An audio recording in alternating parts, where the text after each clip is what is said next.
1,00,000 మంది శివభక్తులతో కలిసి మహారుద్రాక్ష పూజలో పాల్గొనండి. వెంటనే కాల్ చేసి మీ పేరును నమోదు చేసుకోండి.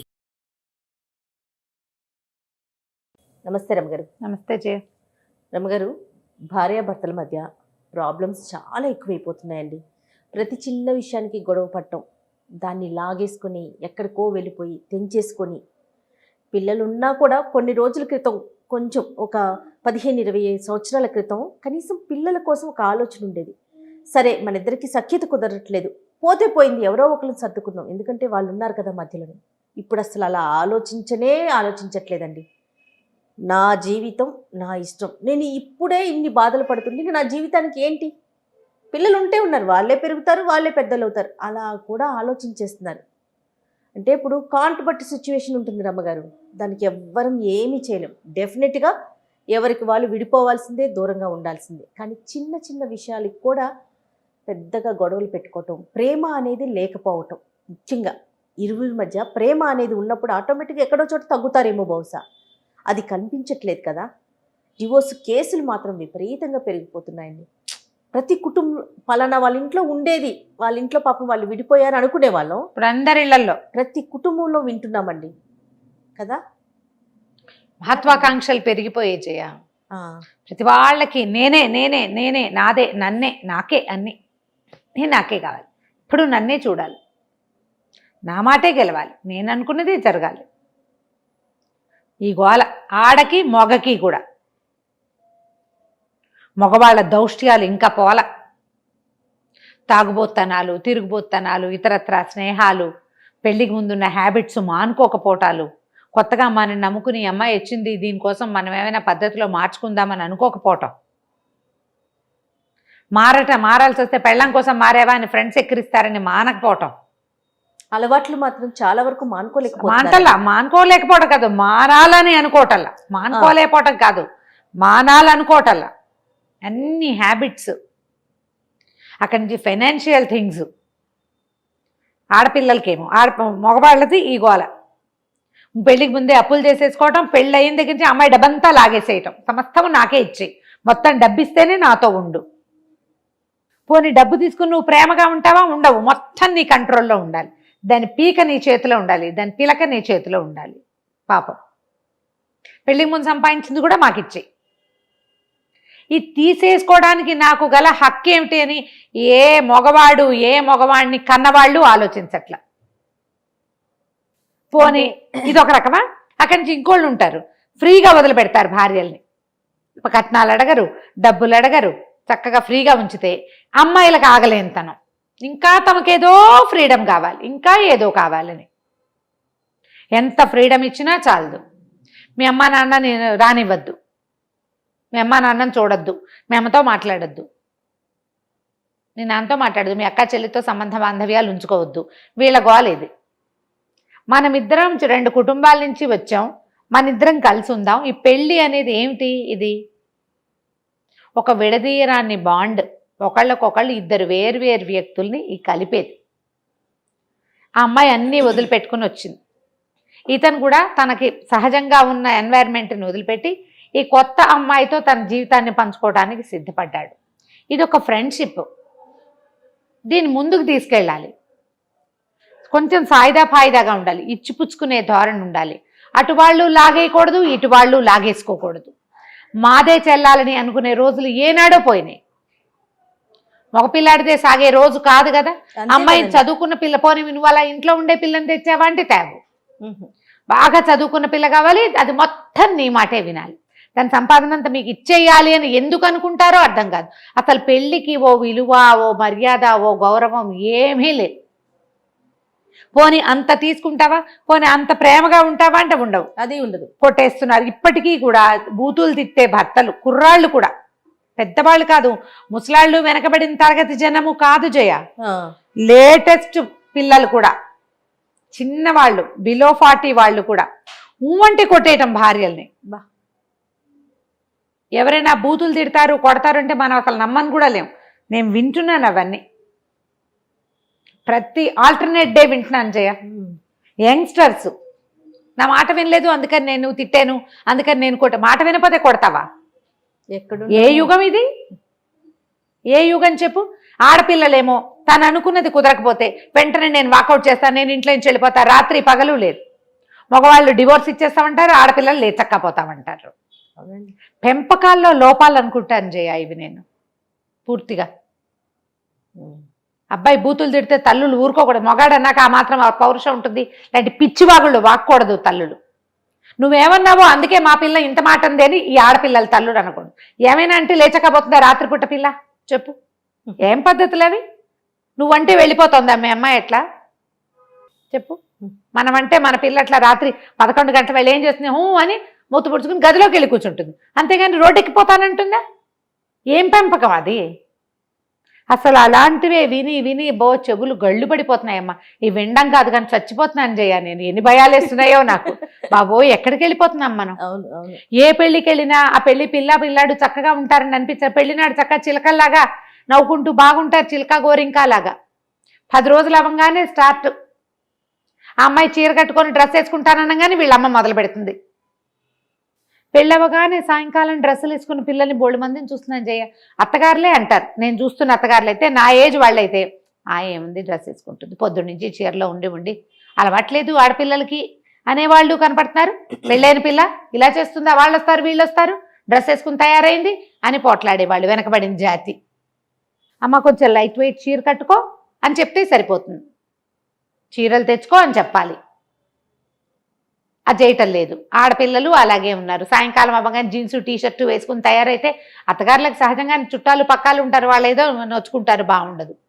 గుళ్ళోకి వెళ్తూ ప్యాంటు చొక్కా వేసుకుని తయారైతే ట్రెడిషన్ ఫాలో అవ్వదు. నిన్న పొద్దున్న దాకా ట్రెడిషనల్ బట్టలు వేసుకుని పెళ్లి చేసుకున్నావు, సాయంత్రమే నువ్వు జీన్సు టీషర్టు వేసుకుంటే చాలా మంది అత్తగారులకి నచ్చదు. వీళ్ళు మా స్వతంత్రం పోయిందనుకుంటారు. మధ్య మార్గంగా వెళ్ళొచ్చు రమ్మగారు. మధ్య మార్గంగా వాళ్ళు వెళ్ళాలి, వీళ్ళు వెళ్ళాలి కదా. సరే, ఏదో పెళ్లి వరకు కట్టుకున్నారు, అయిపోయింది. మరి జీన్సులు టీషర్ట్లు అంటే అది ఎక్స్ట్రీమ్. చుడిదార్ వేసుకోవచ్చు కదండి, రెండింటికి నీట్ గా ఉండేది కదా. వేసుకుంటే అయిపోతుంది. అప్పుడు ఇద్దరికి ఓకే కదా, అవ్వాలి కదా. ఇదే కాదు, ఇదొక రకమా. అక్కడి నుంచి ఇక పుట్టింటికి వెళ్ళకూడదు, అమ్మా నాన్నని తెంపేసుకోవాలి, పుట్టింటికే వెళ్ళకూడదు. దీనికి ఇంకా పుట్టిల్లు ఉందని ఏడవటం, ఇది మరీ ఘోరం. మరీ ఘోరం అమ్మ. అలాగే ఉన్నారు పాపిష్టి మనుషులు. ఏ కట్టెనా కంపనా కాలరు వాళ్ళు. ఏం పద్ధతులు అవి? నీకైతే వద్దా? మీరు ఎన్ని కేసులు విని విని ఎంత తీవ్రంగా చెప్తున్నారో నాకు అర్థమవుతోంది రమ్మగారు. నేను వింటున్నానమ్మా. అదే కదా, వినడం చూడడం కూడా చేయ. ఇంకా ఉన్నారా రమ్మగారు? ఇంకా ఉన్నారు, ఇంకా వెనకబడి. ఇందులో అన్ఎడ్యుకేటెడ్, సివిలైజ్డ్, అన్కల్చర్డ్ కాదు వీళ్ళంతా. నేను చెప్పిన మాటలు వాళ్ళందరూ కూడా వెల్ ఎడ్యుకేటెడ్, శుభ్రంగా ఎడ్యుకేటెడ్, బాగా డబ్బులుండి సమాజంలో మంచి గౌరవప్రదమైన ఉద్యోగాలు చేస్తున్న అత్తగారులు కూడా ఉన్నారు. ఇట్లా ఉద్యోగాలు చేస్తున్న ఆడపిల్లలు స్వతంత్రం కోసం పోరాడుతూ ఉంటే, అదే ఉద్యోగాలు చేసి ఇప్పుడే నిన్న మొన్న రిటైర్ అయిన అత్తగారులు ఇంకా కోడళ్ళు తమ కాలి కింద చెప్పుల్లాగా లేరని ఏడుస్తున్నాడు. మా అత్తగారు మమ్మల్ని ఎలా చూసేది తెలుసా, ఇంకా మేము వదిలేస్తున్నామని. మీ అత్తగారు మిమ్మల్ని రాచి రంపాన పెట్టిందని నువ్వు కూడా కోడల్ని కంట్రోల్ చేయాలనుకోవడం ఏనాటి న్యాయం అమ్మా ఇది? ఎక్కడి నుంచి తెస్తారు? నువ్వెంత బాధపడుంటావో ఆ రోజున. మళ్ళీ నువ్వు అదే చేయాలనుకుంటే నీ తోటి మనిషి కూడా అలాగే బాధపడు. మామూలుగా మనం ఏం చేస్తాం, మనం చాలా ఇబ్బంది పడ్డాం చిన్నప్పుడు. మనకి నడక లేదు, నడిచి వెళ్లాల్సి వచ్చేది, సైకిళ్లు లేవు, ఆ రోజులో ట్రాన్స్పోర్టేషన్ లేదు, నాన్న దగ్గర డబ్బులు లేవు, కష్టపడి చదువుకున్నావు. నీ పిల్లల్ని సుఖపెట్టాలనుకుంటావు, కారులో తిప్పుతావు. చిన్న స్కూలు, మామూలు స్కూల్లో దుంపలు పడి చిన్న స్కూళ్ళలో చదువుకున్నావని ఖరీదైన ఇంటర్నేషనల్ స్కూల్స్లో చేర్పిస్తావు, ఫారిన్లో చదివిస్తావు. నీ కోడలు మాత్రం నీ కాలి కింద చెప్పులా ఉండాలి. న్యాయమే అది? మనుషులమేనా మనం? అలాంటి వాళ్ళే. ఇలాంటి పెంపకాల మధ్యలో ఉన్న పిల్లలు సెల్ఫ్గా ఉండకుండా ఇంకెలా ఉంటారు? మగ పిల్లలు సెల్ఫిష్. నేను చూస్తాను జయ, అసలు హ్యాబిట్స్ లేని మగపిల్లల్ని వేళ్ల మీద లెక్క పెట్టచ్చు. అక్కడి నుంచి లవ్ మ్యారేజ్లు చేసుకున్న వాళ్ళు కూడా ఎక్స్ట్రా మ్యారిటల్ అఫైర్స్, ఎవరితోటో తెలియని వాళ్ళతో స్నేహాలు, చాటింగ్లు. లవ్ మ్యారేజ్ చేసుకున్నా అంతే. ఆడపిల్లలు దీంట్లో ఏమీ తక్కువ తినలేదు. పెళ్ళి అనేదానికి విలువ లేదు. ఈ పెళ్ళికి కేవలం ఫోటోలు తీసుకోవటము, గ్రాండ్గా చేసుకోవటము, బంగారాలు పెట్టించుకోవటము, ఏమైనా ఫోటో సెషన్స్ చేయటము, గ్రాండ్ స్కేల్లో అవడం, మనకున్నది చూపించుకోవటం. ఈ పెళ్లి తాలూకు ముఖ్యోద్దేశం ఏంటి? ఇద్దరు వేరు మనుషులు కలిసి సహజంగా జీవించటం, వీళ్ళ వల్ల కొన్ని కుటుంబాలు ఉద్ధరింపబడటం, అటు ఇటు కూడా. వీళ్ళ అమ్మా నాన్నకి ఒక కూతురు దొరకటం, వాళ్ళ అమ్మా నాన్నకి ఒక కొడుకు దొరకటం, అంతేగా. కన్యాదానం చేసి మహావిష్ణు స్వరూపుడైన అల్లుడికి పిల్లనిచ్చామని, విష్ణు స్వరూపుడు అంటే భగవంతుడు ఆ ఇంటికి ఈ అల్లుళ్ళు బ్రహ్మరాక్షసులాగా ఉంటే ఎట్లా? ఆ పిల్లని కొట్టి చంపేసి అత్తగారిని బూతులాడేసి మామగారు ఆస్తంతా లాగేసుకుని, లేకపోతే వాళ్ళ ఇంటికి వాళ్ళ పిల్లని అడుగు కూడా పెట్టనివ్వకుండా, మాట్లాడకుండా, మామగారితో మాట్లాడని అల్లుళ్ళు మామూలుగా కాదు పుంజీల కొద్దీ ఉన్నారు, మాట్లాడరు. మామగారు ఒక మాట అడగకూడదు, అదేం బాబు అట్లా చేశారు అనకూడదు, తప్పు. మీ నాన్న అయితే బూతులాడేసినా పర్వాలే. ఇక అక్కడి నుంచి వీళ్ళు చూడు, వీళ్ళకి ఇంట్లో ఆడపిల్లలు ఉండరు. ఓ పిల్ల సాయంత్రం పొద్దున్నే దీపం పెట్టడానికి మన ఇంటికి ఒక పిల్ల వస్తే దాన్ని దీపంలాగా జాగ్రత్తగా చూసుకోవడానికి పోయి ఎన్ని రకాల ఫ్యాన్లు వేసి దీపం ఆర్పేద్దామా అని చూస్తారు వీళ్ళు. సుఖంగా ఉండనివ్వరు, సంతోషంగా తిరగనివ్వరు, వాళ్ళ అమ్మా నాన్న దగ్గరికి వెళ్ళనివ్వరు. దాని డబ్బులు, దాని వ్యవహారం అన్నీ వీళ్ళకే కావాలి. సంతోషం అనేది లేకుండా చేసేస్తున్నారు ఇటువైపు వాళ్ళు. ఇది వరకు ఇలాగే కదా చెప్పుకునే వాళ్ళు చేయ. ఆ ఇంటికి అల్లుడు కొడుకు అవుతాడు, పెద్ద కొడుకు, ఒక ఇంటికి అల్లుడు. కోడలు ఇంట్లో కూతురుగా వస్తుంది, మహాలక్ష్మి. ఏది మనం అలాంటి బాంధవ్యాలను ఎందుకు మనం మెయింటైన్ చేయడాలా? ఇప్పుడు ఎవరిని చూసి దేనికోసం? పోనీ నీకు 100 మంది ఉన్నారంటే ఏమీ లేదు, లింగులు ఇటుకు ఇద్దరు పిల్లలు అంతే. మీ అమ్మ మీ నాన్న అని మాట్లాడుకోవటం, అత్తయ్య గారు మావయ్య గారు అని కాకుండా. ఆ అమ్మాయి ఏదైనా చేయగానే, ఏదైనా చిన్న తేడా రాగానే వీళ్ళ కజిన్స్, వీళ్ళ ఆడపిల్లలు అందరూ మొరటుగా మాట్లాడడం స్టార్ట్ చేస్తారు. మనం కూడా ఇలాగే కోడళ్ళుగా ఇంకో ఇంటికి వెళ్ళామనే ఇంగితం ఉండదు. ప్రేమలు భార్యాభర్త మధ్య, అబ్బాయి అమ్మాయి మధ్య ఉండాలంటే కుటుంబాల మధ్య సయోధ్యం ఉండాలి. మీరు 4 చూసి చేసుకోండి. సన్నగా ఉన్నావని, లావుగా ఉందని, పొడుగ్గా ఉందని మీరు చూసే కదా చేసుకుంటారు. బాడీ షేమింగ్కి పాల్పడకండి. మొదట మీరు అన్నీ చూసుకునే చేసుకుంటారు. వాళ్ళలో ఏదైనా గొడవ వస్తే తెగేదాకా లాగబోకండి. కొంచెం ఎవరి వల్ల మీరు ఆ సమస్య విన్నారో వాళ్ళకి సర్ది చెప్పండి. ఏదైనా ప్రాబ్లం ఉంటే దాన్ని సాల్వ్ చేసుకునేందుకు 1,00,000 విధానాలు ఉన్నాయి. విధానాల్ని అనుసరిస్తే కొంచెం మళ్ళీ వీళ్ళు కలిసి ఉంటారు.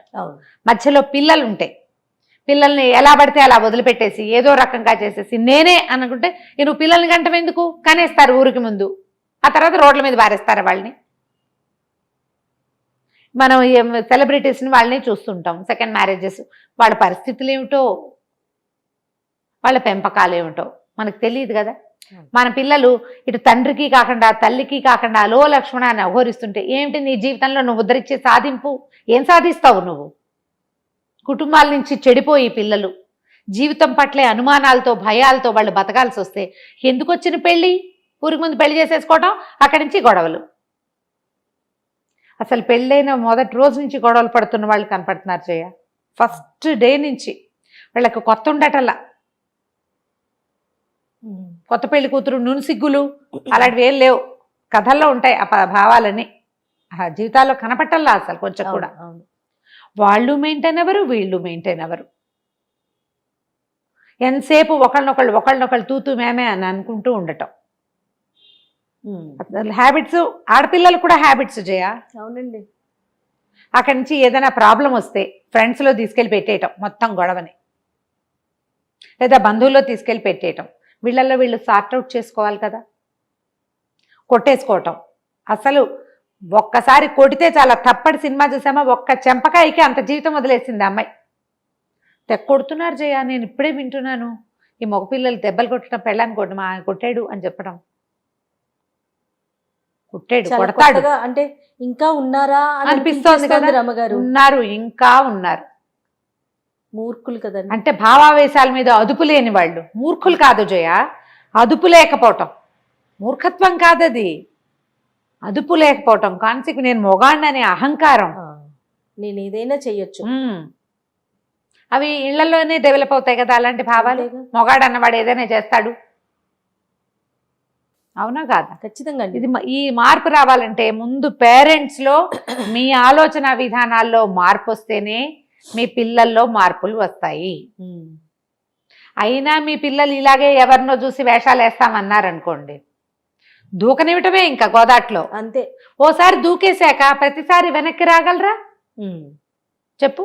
అందుకని కొంచెం టైం తీసుకోండి, గ్యాప్ తీసుకోండి. కాస్త బాగా కొట్లాటలు ఎక్కువగా ఉన్నాయి, ఒక 6 నెలలు, ఒక 4 నెలలు సెపరేట్గా ఉండండి, మాట్లాడుకోండి. దాని మీద కొంచెం గ్యాప్ తీసుకుంటే నిదానంగా అసలు ఏం జరిగింది, ఎక్కడ జరిగింది, నువ్వు పదే పదే ఎవరికైనా చెప్తున్నావనుకో, వాళ్ళు నిన్ను ఇంకొంచెం ఎక్కేస్తారు.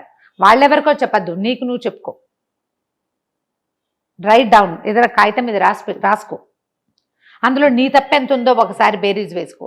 ఈ కాస్తకి నేను ఓవర్ రియాక్ట్ అయ్యానేమో తెలుసుకో. అప్పుడు కొంచెం మీ పేరెంట్స్కి చెప్పుకో, మనం ఇలా అనద్దు, నాకు అమ్మాయి కావాల్సిందే అని మగవాడు చెప్పాలి, ఆడది చెప్పుకోవాలి. అంతే. అమ్మా నాన్న కూడా, ఆడపిల్లల అమ్మా నాన్నలు కూడా సెపరేషన్కి లాగేస్తున్నారు. మొగుడే కావాలనుకుంటే నా దారి నేను, ఎందుకంటే ఎండ్ ఆఫ్ ద డే నీతో పాటు నీ చెల్లెళ్ళు, కజిన్స్ ఎవరుండరు, ఎవరి జీవితం వాళ్ళది. అమ్మాయికైనా అబ్బాయికైనా అంతే. అమ్మా నాన్న శాశ్వతంగా రారు, వాళ్ళు అప్పటికే పెద్దవాళ్ళు అయిపోయి ఉంటారు. నీతో శాశ్వతంగా చాలా కాలము ఒక కంపానియన్షిప్ చేసేది వైఫ్ హస్బెండ్ మాత్రమే. వీళ్ళు మాత్రం చచ్చిపోరా అంటావు, పోతే పోతారు, కానీ ఉండడానికి గ్యారంటీ ఉంది కదా నీ ఏజ్ వాళ్ళు అవటం వల్ల. అవును. ఈ కంపానియన్షిప్ ఎక్కడ దిబ్బదందో చూసుకుని అక్కడ ప్యాచప్ చేసుకునేందుకు కొంచెం సమయం తీసుకోండి. మూడో మనుషుల్ని ఇన్వాల్వ్ చేయకుండా మీ ఇద్దరూ మాట్లాడుకోండి. తనకి అతనికి ఇద్దరికి సంబంధం లేని మూడో వ్యక్తి దగ్గర కావాలంటే మాట్లాడుకోండి, ఎక్స్పర్ట్స్తో మాట్లాడండి, ప్యాచప్ చేసుకునేందుకు ట్రై చేయండి. ఎంతసేపు పోట్లాడుకుంటుంటే పోట్లాట్లే మిగులుతాయి. మీరు ఇది కాదని ఇంకో చోటకి వెళ్ళినా మీరు అక్కడైనా సర్దుకోవాల్సిందే. ఇద్దరు వేరు వ్యక్తులు కలిసి ఉండాలంటే సర్దుబాటు తప్పదు. రైట్. మీ అమ్మా నాన్నలు కూడా అమ్మా నాన్నగా పుట్లా, వాళ్ళు అమ్మాయి అబ్బాయిగా పుట్టి మొగుడు పెళ్ళాలుగా మారి తర్వాత అమ్మా నాన్న అయ్యారు. వాళ్ళు మీ అమ్మా నాన్న, అంతే. వాళ్ళు కూడా మీ స్థితిని దాటొచ్చిన వాళ్ళే. మనం కూడా ఇలాంటి వాళ్ళమే ఇప్పుడు ఈ పరిస్థితిలో ఉన్నామని ప్రతి పిల్ల తల్లిదండ్రులు కూడా ఆలోచించుకోవాలి. ఫ్యామిలీస్ ఆలోచిస్తేనే ఈ గొడవలు కొంత తగ్గుతాయి. వినేవాళ్ళు కూడా ఎంకరేజ్ చేయకూడదు రమ్మగారు, చేయకూడదు. ఇంకేముంది పాపం చెయ్యరు జయ. కొందరు వీళ్ళు ఉన్నారే, ఎవరు ఎంకరేజ్ చేయరో వాళ్ళ దగ్గరికి వెళ్ళరు. ఇది కరెక్ట్. ఎవరు తెంపేయడానికి నువ్వే కరెక్ట్ అనే వాళ్ళు ఎవరుంటారో వాళ్ళ దగ్గరికి వెళ్తారు. ఇది కరెక్టే. అంతే. శ్రేయోభిలాషులు ఎవరో, వీళ్ళెవరు తను నిజంగా తన మంచి కోరతారో, తన పక్కన నిలబడతారో వాళ్ళని గ్రహించుకోరు, అర్థం చేసుకోరు, ఆలోచించరు. అప్పటి వరకు ఆ వ్యక్తులతో అవసరాలు ఉంటాయి, మాటలు అన్నీ ఉంటాయి. సమస్య రాగానే దూరం పెట్టేస్తారు. ఎందుకంటే వాళ్ళు నీదే తప్పని చెప్తారు కదా, లేదా నీది కూడా తప్పేనని చెప్తారు కదా. నీదే తప్పనరు, నీది కూడా తప్పే, ఈ తప్పులో, ఈ జరిగిన పొరపాట్లో నువ్వు భాగస్వామివే అని ఎవరైనా చెప్తే వాళ్ళ దగ్గరికి వెళ్ళరు. అవునండి. ఇది మరి సమస్యలు ఇలా తెచ్చుకుంటే ఎట్లా? పేరెంట్స్ కొంచెం ముందు జాగ్రత్త వహించి మాట్లాడుకుంటే ఏమైనా ఇవి కొంచెం తక్కువ పడతాయి. లేకపోతే ఏముంది, విడాకుల భారతం మంది. అంతే. రైట్ అమ్మ. నమస్తే చెయ్యి.